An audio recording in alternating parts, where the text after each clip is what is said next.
Activists paled in comparison to the legions of faithful who saw Pope Francis. The pontiff announced the next World Youth Day before he left. It'll be in Krakow, Poland. That's the native city of Pope John Paul II, and it'll mark 10 years since his death. Harris? John, thank you. An emotional return today to the pulpit for Pastor Rick Warren.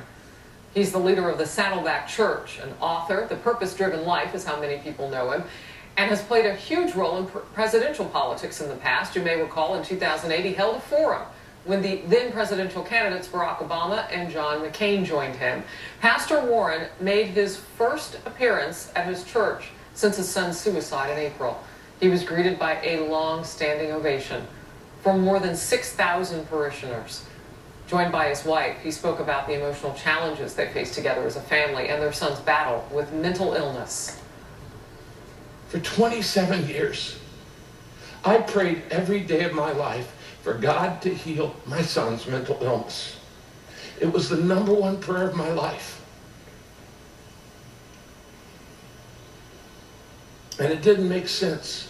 What was happening didn't make sense. We had the best doctors. We had the best medicine. We went to the best therapists. We had the most people praying. We have a family of deep, deep faith. It just didn't make sense. Pastor Warren's son Matthew shot and killed himself inside his California home on April 5th.